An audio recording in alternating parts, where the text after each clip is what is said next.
What should I say? I think it'd be good to start, actually. So I want you to start with a word in Sanskrit, and then try and think about its meaning. So the word is Gotra. Gotra. G-O-T-R-A. I don't know how you spell it in Hebrew alphabet, but Gotra. And in Tibetan that word is translated as Rig.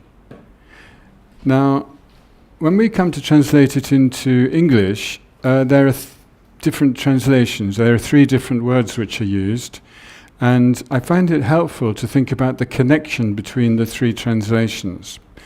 Remember, the original word is the same, Gotra, and it's translated sometimes as lineage, sometimes as family, and sometimes as race. And race. Lama Zopa Rinpoche recently has started to use the term race more, and he always tries to emphasize, I don't mean race in the sense of human races, so he's talking about something else. But nevertheless, these 3 terms, lineage, family, and race, are all quite important in terms of our identity, in terms of our culture, in terms of the way we think, and in our general experience, the way we experience the world. And it's quite interesting for me coming to Israel from England, because it's 2 different cultures actually.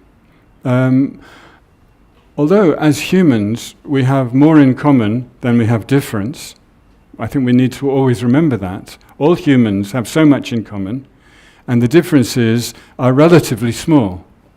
But nevertheless, we notice them, don't we, when we go to another country, and that's quite interesting.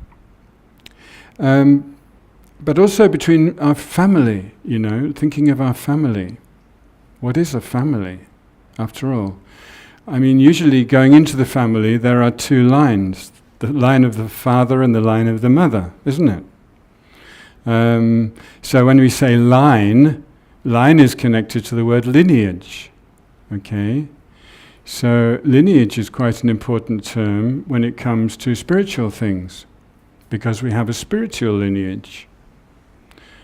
Many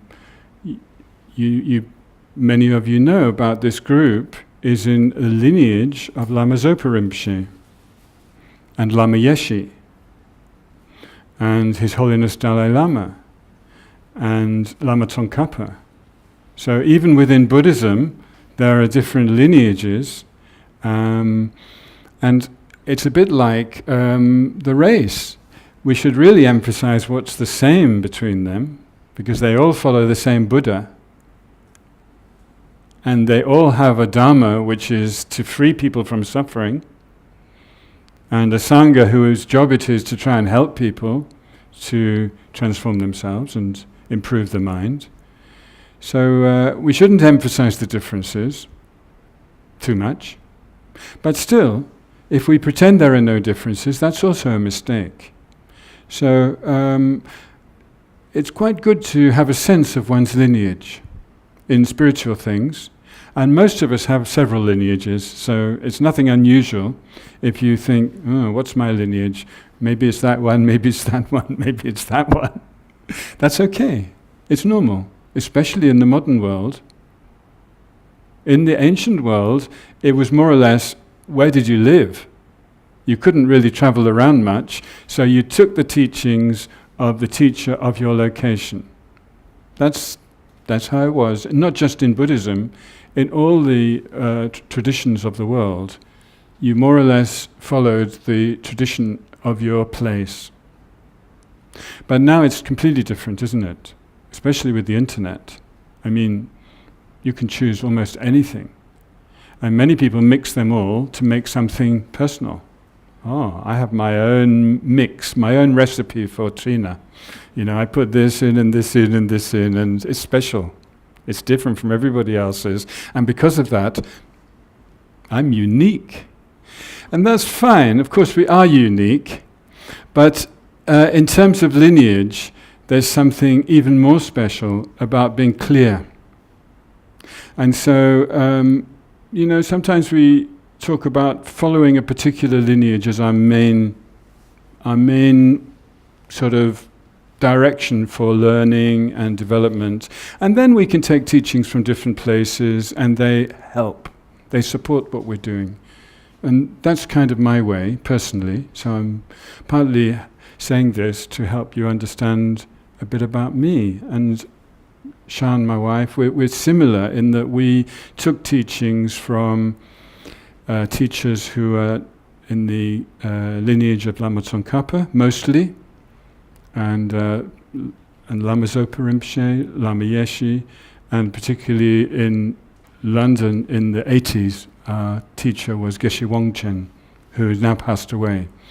But he's kind of like one of our special teachers. But also together we went to teachings with His Holiness the Dalai Lama many times. So I would say he's probably also one of our very main teachers. So that's to tell you something about our lineage. But coming back to the term Gotra, I'm thinking of saying a few more things just coming from that. So one thing that we can say is that all beings are members of the Buddha family, or the Buddha lineage, or the Buddha race. What does that mean? In Sanskrit the term is Buddha Gotra. Buddha Gotra. Not just humans, also animals and other beings in general all have Buddha race. So there's only one race in the world, or the mandala, if you like, of the Buddha. And that race is all those who have a mind. All those with mind are of the Buddha race, or Buddha family, or Buddha lineage. What it means is they all have the potential to become Buddha.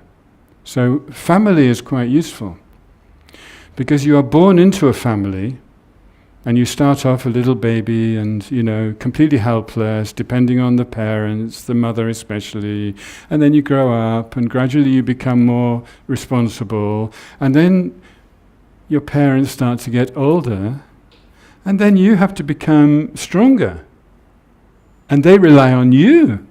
And that's kind of a difficult transition for some of us. And then eventually your parents die. So you are now, we sometimes say head of the family or something like that, or an elder of the family. And then people like the cousins and the young ones, the grandchildren, whatever, they start to look to you the way you used to look to your grandparents and your parents, like, oh, like that. So it's a little bit like that in the Buddha family also. There is a journey from here to enlightenment, and we're all gradually traveling this journey. And mostly we don't really know where we are on the journey, actually, to be honest. We might be beginners or we might be quite experienced. And one of the reasons for this is because the journey carries on through many lifetimes. We didn't just start this life. We started probably previous life. And the reason why we bother to come to a Buddhist class in Israel, where Buddhism is not the main tradition, is because we have some, what we call karmic connection to that tradition. Somewhere in our past, previous life, we probably were part of a Buddhist culture. Somewhere, we don't know where, or maybe some of you do know. Some people do remember past lives. Maybe you remember being Tibetan, or Chinese, or Thai, or Vietnamese, or something like that. In which case, what we're doing now is we're just progressing further on that path by practicing in this life. And then after we die, if we create the right causes, then we will meet the path again. And of course, by then the world will be quite different. And it may be in another place altogether. We might have a different color of skin or whatever. But if things go well and we create good causes, we will be born human again, because that's a very fortunate state. Just human compared to, well, being an insect, for example. I mean, it's obvious, isn't it? In terms of potential, of course, humans can do much more harm than insects. Although an insect can bite you, a human can kill you. Well, some insects can kill, actually, to be honest. But humans could kill thousands of people with the atomic bomb. Insects don't yet have that ability, fortunately.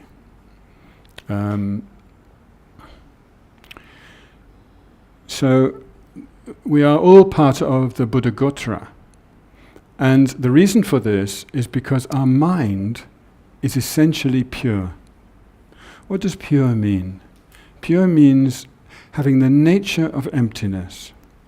It means not existing independently, not existing by itself or from its own side, simply existing in relation to other things. And when something exists only in relation to other things, then we say it's empty. It still exists, but without anything fixed. It means it's very flexible. It can change. It can improve. I mean, it can get worse too, but it's up to us. Because the mind is empty, everything is possible. If the mind was not empty, nothing would be possible, because we would just be stuck in one experience the whole time. Like, for instance, some people say, oh, I'm an angry person, there's nothing I can do about it. That's not true. They can do something. They can teach themselves to be less angry. So, if you or somebody you know says, I'm like this, that's how I am, ask a question, or maybe find some way to explain, no, you can change. You can change, if you want to. Of course, you have to want to. So because the mind is empty, we can change the mind. And when we remove all the sort of problems or disturbances or the negative emotions from the mind, when we clean it up completely, it becomes its own purity. The purity was already there in the empty nature. That's important. We already have everything we need. We don't have to buy something from the shop. We don't have to travel to India to get something. Right here, now, in this room, we have the potential of enlightenment. We have the Buddha lineage, or Buddha race, or Buddha family, right in our heart right now.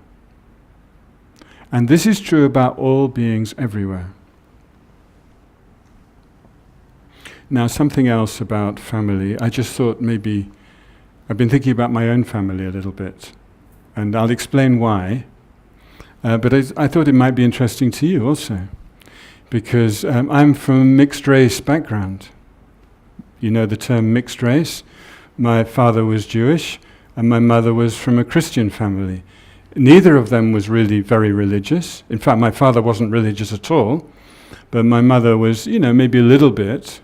But they didn't bring me up to be religious. That's one thing to say. And I would say they didn't really bring me up to have a sense of my racial identity, to be honest. That wasn't their kind of thing. I guess they were interested in education and all those sort of things, like all parents. And I've been wondering to myself, was it a good thing or a bad thing? It's an interesting question, isn't it? Because my father, who was a refugee from Poland, where, like some of you, some of the family, they perished in the Shoah, the Holocaust. Nevertheless, he escaped before the war, and also his brother, and later his sister and mother escaped. So, but his brother and his sister, they both married Jews. And so they had a Jewish family of some kind, not particularly religious. In fact, my aunt's husband and their kids, they were very open spiritually. My uncle, who was a refugee from Poland also, he had extraordinary experiences during the war, but he was like a Buddhist actually. He was a Zen Buddhist, and he taught me a little bit when I was even young.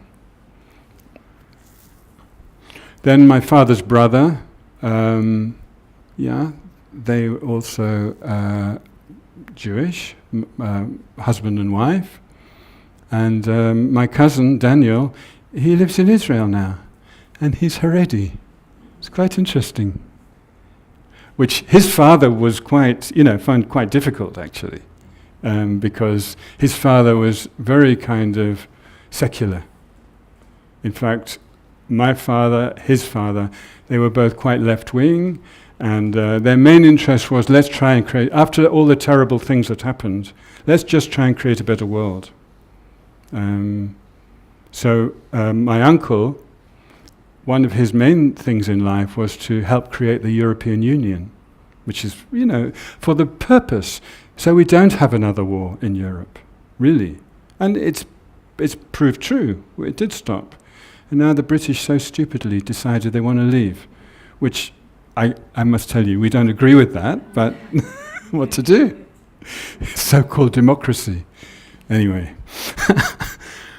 In terms of my family, it's very interesting because there are 5 of us. I have 2 brothers, 2 sisters, and we're all quite strong people, each in our own way, and we all have a sense of quite strong personal identity. But our upbringing was quite difficult because my parents fought a lot. And one of the problems was the different race. It wasn't the only problem. It's complicated. It always is complicated, isn't it? I can't say exactly what the reason was. But it was a difficult childhood, definitely. A lot of fighting in the family. But somehow we managed to grow up, and I think we're all okay, Each in our own way, we're quite happy, and we all have kids, and they're growing up okay. And I mean, that's the main thing in family, isn't it? But this question about mixed race came to mind yesterday, because yesterday, after we came back from retreat in Galilee, Shan and Shuki and myself, we went to a meeting, a small meeting, in East Jerusalem. I think there was no more than 20 people there, probably a bit less. And it was a meeting with the president of the Tibetan people in exile, who's called Lobsang Sangye. A very, very nice man. Yeah, he's a really, just a very good man, He's strong, and but sensitive and not too proud. He seems quite a humble guy. And he talked openly about himself and his background. It's quite interesting. But that only came at the end. In the beginning, the other people in the meeting talked about their own stories. And there were people from 2 organizations, or actually 3 organizations present. One was the organization of Israelis who support Tibet. I can't remember the exact name. Okay. And there were 2 or 3 people from there. And they were the ones who organized the visit, and I presume they may be responsible for the meeting in some way.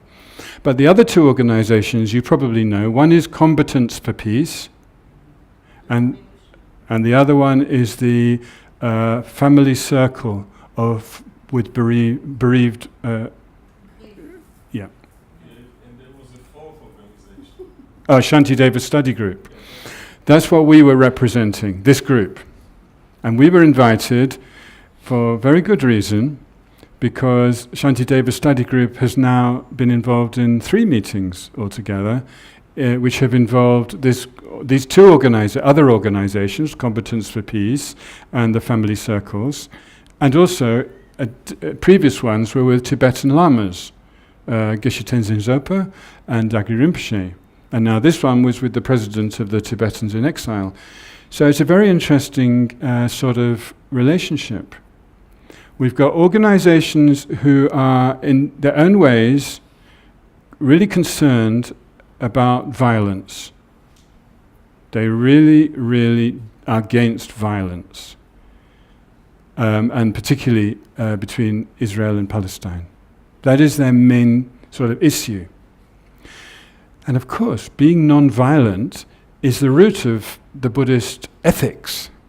That is our main ethic, not to be violent. So therefore, we have a very good synergy with them. And this has been proved, because I was there when we went with Geshe Tenzin Zopa to Bet Jala, and we had a meeting with the two organizations, and he just talked very simple Buddhist talk, but they all liked it so much. You could feel that from the heart, both the Israelis and the Palestinians present felt, wow, this is what we want. We want non-violence. We want to solve things through discussion, through peaceful methods. So it was very inspiring. And the same happened yesterday. It was very inspiring. And a number of individuals told their personal story. Some of it was, quite heartbreaking. How people lost children, or how people were involved in violence. There was one guy who, from the age of 15, he was in prison for 10 years. Things like that. But everybody there came through to a new understanding that if we want to make any positive change, it has to be through non-violence. And then we have to find a way. So it seems, as far as I could understand, that the main way is through talking to each other and listening to each other, which is exactly what we did in the meeting. It was very nice, very moving, and very inspiring. And when the president of the Tibetan exiles spoke, he spoke about his own background, how he was also a very angry young man. When he was at school, he used to miss school and go and demonstrate outside the Chinese embassy. He used to throw stones. He told us he even threw Molotov cocktail, but it missed the embassy. It wasn't very successful, which I'm pleased about. But then later he realized that is not the route. In fact, he realized because a friend of his, when he was at university in America, was Palestinian. And he said, do you ever talk to the Chinese? Talk? Talk to them? What do you mean? And then he said to the Palestinian, well, do you talk to the Israelis? And he said, yes, a lot. Oh. So the Tibetan learnt from the Palestinian that it's good to talk to your enemy. It's good to talk, because you can find some commonality. And that is the basis of these organizations, is talking and discovering we've got common humanity. So this kind of connects with the Buddha Gotra. We're all one family of living beings with the same basic nature. Okay? Now, towards the end, one of the Palestinian guys, this is yesterday, he noticed, or mentioned, that there was only 2 women in the group there. One was Shan, and we're visitors from another country, but there was another young woman there who has been helping the combatants for peace for a little while, because she was there at least a year and a half ago when we went to Bet Jala. So she's been helping for some time. So the Palestinian guy said, please, would you tell us your story? So she told her story. She grew up in New York. She comes from a Jewish background. And she said, my parents were typical Zionist New York Jews. Israel's everything. We must do everything we can to defend Israel. She grew up like that. And, with some people in her family quite narrow-minded, I think. That's more or less what she was saying. Maybe a little bit right-wing in a sense that we understand. So something happened. Maybe she's just the rebel of the family. I'm not completely sure exactly how it happened. But she found her own way. And she described how recently she fell in love with a Palestinian. So when the Palestinian guys saw that, I could see that they lit up like, oh wow, she fell in love with one of us. It was really kind of touching. Like, she didn't think we were all horrible, ugly, to be avoided. She actually fell in love with a Palestinian, I think in New York. That was how I understood. And they're going to get married in, was it 1 month, I think? Yeah, next month they're going to get married. And somebody asked her, oh, how did your parents feel? So she said, well, they were a bit unhappy. But now they accept it, and they're going to have a marriage somewhere in Europe, I think. And everybody's coming, all the families are coming from both sides. So it will be quite an interesting meeting if you think about it. So I was thinking about my own background, whether it's such a bad thing. And I know that there will be some difficulties in such a marriage, because they will have different cultural assumptions coming from different backgrounds, and it won't all be easy.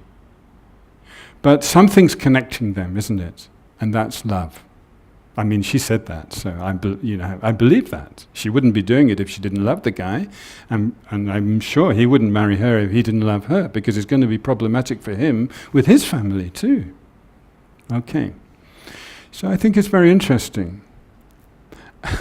And then later, there's just one more thing to say about the meeting, which is when we're actually starting to talk a little bit about, well, what's the way forward? Is there any solution to all this big problem, And one of the Palestinian guys just said, well, you just need to make us love you, and then we'll just sit down and talk, and we'll solve everything. I mean, of course life is always complicated, so it's easy, you can say those things emotionally, but it's also very nice, isn't it, to have that attitude. We just need to find our love for the other, which comes from generosity, sharing. Something has to open. I mean, sometimes it looks very difficult, but it's not impossible. And there will be difficulties, like I'm telling you, my parents were fighting a lot, but somehow the children, we grew up quite okay. We're not damaged people. And now we accept, we have this, we've got our Jewish family, and we love them, and then we've got our English side, which I was slightly, I wouldn't say it's Christian very strongly, but we have those connections. In the end, we are all one race. We're the human race. Let's face it. And to identify with that, a little bit we have to let go. The whole thing about racial purity, it's a problem, isn't it? That's what Hitler wanted, and the Nazis. They believed in racial purity, and they want to exterminate the Jewish race in order to achieve their Aryan racial purity. I mean, it's awful. So we should learn not to be racist. It's one of the worst things in human society, in my opinion. In terms of Buddha Dharma and Bodhichitta, which is the topic this weekend, it's about having an open heart, which is inclusive of everybody, including those who are really different from you, from a different origin, different family, different lineage, different race, let's add different religion, different gender, different sexuality, everything, whatever the difference, some kind of openness. We don't have to pretend we're the same. Exactly, that's fine. We can keep our secondary identity, our race, our religion, whatever, family, secondary identity. But the primary identity has to be human race. It's obvious, especially because of the world now being globalized. Everything is globalized. We cannot exist in an isolation anymore. It's just not sustainable. The problem next door is our problem, and our problem is a problem next door. And the solution next door is our solution. We need to solve things together through dialogue, through meeting, through building bridges. It will be difficult. Sometimes it's a little scary. But the result is lovely. One thing Shan said about the meeting yesterday, because we got there at the beginning, she said, as each person came in, we were sitting in the space where the meeting was, and each person arrived one by one. And they were all open.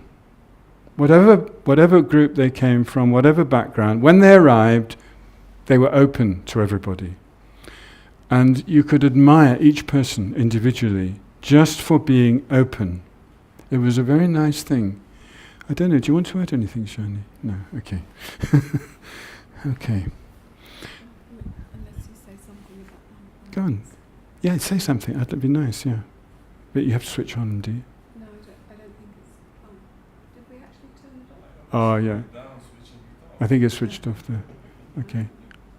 I could give you this. Okay, sorry. Oh, it's this one, isn't it? Ah, that one. Yeah, that's I've it. got it. Okay, sorry. No, it was just the power of non-violence was one of the discussions that came out, and it was quite interesting in that there was an agreement between the Palestinians and the Tibetan president that actually this was far more powerful and more disconcerting for the other, for the Chinese or the Israeli authorities than someone who was violent.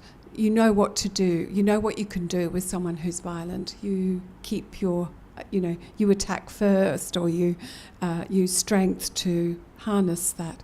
But when someone is coming from non-violence, they're unpredictable in a certain sense. They have more, maybe soft power. And I just thought that was really important to acknowledge, and I think there was a connection there between them. Okay, thanks. So, we're going to have a break in 5 minutes, and it would be auspicious if before the break we start to look at the text. I'm sure some of you have it, and there may be one or two who don't, but if you don't have it, don't worry. It's not like essential. But we are on verse 85 on page 9.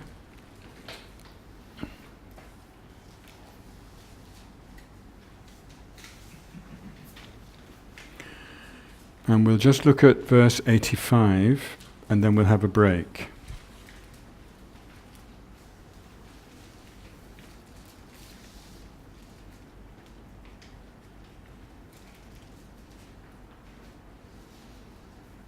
Okay, so I'll read the verse. If you don't have the text, don't worry. Just listen to what I say when I read it, and then I'll talk about it. So, without the text, hopefully it will make sense anyway. So the verse 85 is, firmly rooted due to compassion and arising from the sprout of the awakening mind, the conqueror's children cultivate solely the fruit of altruism, that is, complete awakening. So there are a few things to say about this verse. First of all, the seed and the sprout is the awakening mind, which is called Bodhichitta. It's firmly rooted, which means that compassion is the soil, the earth in which this fruit tree grows. It's like a fruit tree. So compassion being the soil of the awakening mind is very stable and strong. Then the seed is planted. We should even say the seed is there in the potential in the mind, which we all have, to become Buddha. And then it becomes a sprout. A sprout is like a bean sprout. It's a shoot that comes out of a seed. When you give the seed some moisture and light, dark. Yeah, We said dark, didn't we, the other day? Yeah. When you put the seed under the ground with some water, it will grow a shoot, and that will come out of the ground, and then with light, that will grow the tree. That's it, yeah. Okay, so the bodhicitta is the sprout. In other words, it comes from the seed of the Buddha Gotra, which we already have. Then, who is doing the cultivating? Who is the gardener or the farmer? It is the conqueror's child. What does conqueror's child mean? This is talking about a specific family within the Buddha family. This is the family of the bodhisattvas. So the bodhisattvas are those whose compassion is very, very strong, and they decide, I must benefit all sentient beings. And so they generate this awakening mind of bodhicitta, wishing to benefit all sentient beings and slowly bring all sentient beings to enlightenment. Not just myself. That's not good enough. I care about everybody. So now you can see a little bit about why I was talking a bit about my family and all these different things yesterday, is because we need to develop a bodhicitta which does not discriminate this group, this group, this group. I look after this group, I don't care about that group. No. Bodhicitta is caring for everybody. Of course, we can't always help everybody immediately, but if we have a positive bodhicitta attitude, then when there is an opportunity to help somebody or this group of people here or there, whatever, we will do it spontaneously. When there's no opportunity, we can't do it, but still we can develop compassion. So the compassion that we develop in our mind is like the soil, and it's firmly rooted because of that. The sprout is the awakening mind, which is what we cultivate through our practice. So the conditions for making the plant grow, which is the job of the gardener, is the practice. And in particular, there's the practice of emptiness and the practice of bodhicitta. And that is the topic of this text, these two practices. Emptiness or wisdom is to understand the way things exist, how they are. Bodhicitta, or the altruistic mind, the awakening mind, is the way, the method, what we do to become enlightened. So we can sometimes say the first one is about being, and the second one is about doing. So this is wisdom and method. Wisdom is about being. How are things? How do things exist? What is the nature of everything? Method, in this case bodhicitta, is about doing. What practice do I need to do? Or practices. What do I need to do in order to cultivate this potential that I have to become enlightened?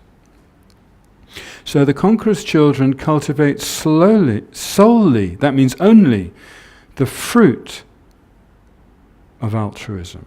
Now, altruism is a term for caring about everybody. In biology, they talk about the altruism of the ants, or the bees, or the termites. These are three particular kinds of species which are altruistic within their own nest. Any ant or bee or termite would sacrifice their own life for the good of the nest. So that is a good example of altruism, very strong willingness to sacrifice even your own life. But certainly, you watch the ants, they work so hard for the good of the nest. Sometimes I watch ants, I think, my goodness, don't you ever have a rest? They just spend the whole time going and getting some stones or taking some stones out of the hole or whatever. And bees are the same. You watch the bees going from flower to flower to flower, back to the hive, make some honey, come back, never stop. I mean, they probably do have to sleep also, but they're very, very hard-working because of the community. Now, this altruism that's being referred to here is not just for our species even. Not just for humans, it's for all living beings. So this is very much our responsibility, isn't it, on this planet right now? the number of species that are disappearing, and the number of animals that are just reducing in number because of overfishing, for example, and many other sort of practices of humans now, is just making it very hard for some species to survive. So it's a very serious issue in this world. And so we need an altruism that cares about all beings simply because they have mind, because they are sentient. Sentient means to feel, actually. And, you know, we know animals have feelings. Many of you have pets. Your dog has feelings. Of course. So, actually, we can't say that even an ant doesn't have feelings. It may be very different from us.